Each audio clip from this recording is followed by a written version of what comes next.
The town of Hollowbrook was a place forgotten by time. Nestled deep within a valley, it was shrouded in an ethereal mist that seemed to cling to the ancient trees. The forest surrounding the town was dense and dark. Twisted branches, gnarled by age, reached out like skeletal fingers. Whispers danced on the wind, carrying with them the scent of damp earth and decaying leaves. Hollowbrook itself was small and unassuming.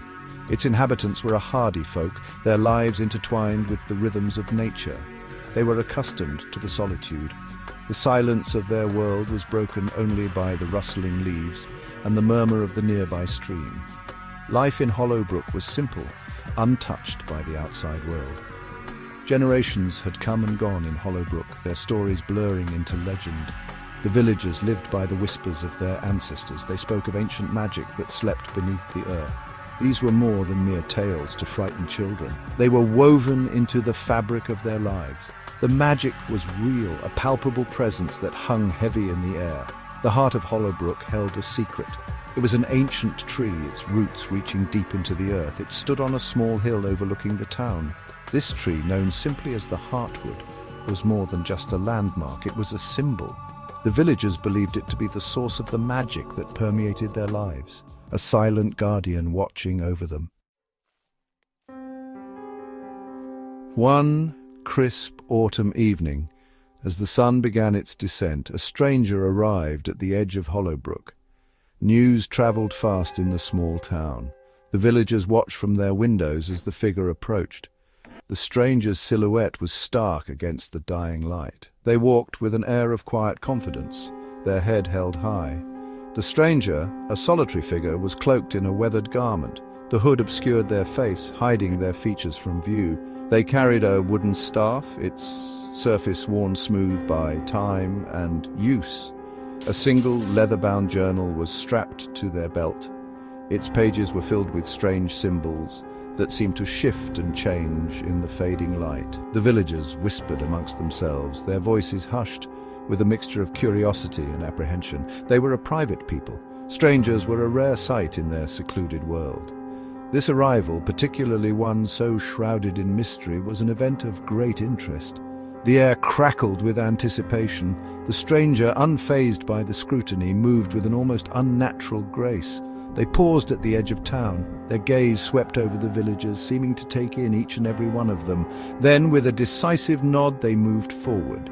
The stranger entered Hollowbrook, their presence heralding a change in the air. Following the arrival of the stranger, a series of peculiar occurrences began to plague Hollowbrook. The townsfolk, accustomed to the predictable rhythms of their lives, found themselves unsettled. The whispers grew louder, carrying an undercurrent of fear. The very air seemed to hum with an unknown energy. It began subtly. The stream that flowed through the heart of the village began to run strangely. Its waters, normally crystal clear, took on a faint, almost imperceptible glow. It was as if the lifeblood of the forest itself had been infused into the water. The fish, normally plentiful, became skittish. They darted in erratic patterns, their silvery scales flashing in the moonlight. Then the whispers grew more insistent. Animals began to behave strangely, their usual timidity replaced with an unnerving boldness. Deer wandered fearlessly into the village square. Owls hooted during the day, their calls echoing eerily through the silent streets. Even the insects seemed to buzz with a frenetic energy. The villagers, their unease growing, began to whisper about the stranger. They spoke of curses and ancient magic, their voices hushed and fearful. The stranger, with their enigmatic silence and strange belongings, became the focal point of their anxieties. They were an unknown entity in a world that had remained unchanged for generations.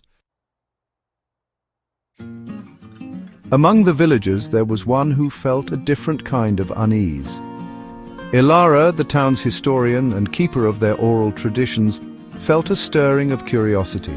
She was a young woman, her heart filled with a thirst for knowledge and a deep respect for the past.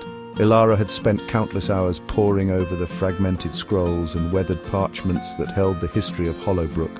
She could recite the lineage of every family, knew the significance of every ancient stone and gnarled tree. The arrival of the stranger, with their air of mystery, intrigued her. She sensed a connection to the past, a link to the ancient stories she held dear. The stranger, who had taken up residence in the abandoned mill on the outskirts of the village, kept to themselves. They were rarely seen in town, yet their presence was felt like a steady pulse, a constant reminder of the strange occurrences plaguing Hollowbrook. One evening, driven by an insatiable curiosity, Elara decided to approach the stranger. She gathered her courage, wrapping herself in a shawl against the evening chill. She knew the villagers thought her foolish. Perhaps they were right, but something drew her to the stranger, a force she couldn't ignore.